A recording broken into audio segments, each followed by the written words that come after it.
Alathur block പഞ്ചായത്തിന്റെ നേതൃത്വത്തിൽ വികസന സെമിനാർ സംഘടിപ്പിച്ചു. 2026-27 സാമ്പത്തിക വർഷത്തെ വാർഷിക പദ്ധതി രൂപീകരണത്തിന്റെ ഭാഗമായി ബ്ലോക്ക് പഞ്ചായത്ത് ഹാളിൽ നടത്തിയ സെമിനാർ കെ.ഡി. പ്രസേനൻ എം.എൽ.എ. ഉദ്ഘാടനം ചെയ്തു. ബ്ലോക്ക് പഞ്ചായത്തിനെ സംബന്ധിച്ച് ഈ ആസൂത്രണ പ്രക്രിയ ഈ സെമിനാർ കഴിഞ്ഞുകൊണ്ട് നമുക്ക് നിലവിലുള്ള അവസ്ഥയിൽ വളരെ പെട്ടെന്ന് തന്നെ പ്രൊജക്റ്റുകൾ സബ്മിറ്റ് ചെയ്യാൻ കഴിയും എന്ന പ്രതീക്ഷയും കഴിക്കും. കേരളത്തിൽ പുതിയ കാഴ്ചപ്പാടുകൾ നിരന്തരമായി അവതരിപ്പിക്കുകയും അതെല്ലാം ജനപങ്കാളിത്തത്തോടുകൂടി വിജയിപ്പിക്കുകയും ചെയ്യുന്ന ഒരു സംസ്കാരം കേരളത്തിൽ നിലവിലുണ്ട്.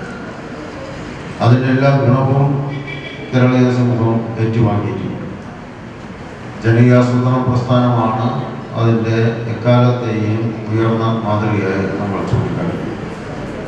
ജനകീയ ബദലുകളിലൂടെ സാമൂഹിക വികസനം സാധ്യമാക്കിയ ലോകത്തിലെ ഏറ്റവും മികച്ച ഒരു പ്രദേശമായി കേരളമാണ്. അതിൻ്റെ പ്രത്യക്ഷത്തിലുള്ള റിസൾട്ട് എന്താണ് എന്ന് ചോദിച്ചാൽ നിരവധി റിസൾട്ടുകൾ നമുക്കിപ്പോൾ നമ്മുടെ സമൂഹത്തിൽ മുന്നോട്ട് വയ്ക്കാൻ പറ്റും. പ്രസിഡന്റ് ടി കണ്ണൻ അധ്യക്ഷനായി. Vice president C Ambika, block panchayat secretary E V. Girish എന്നിവർ പങ്കെടുത്തു.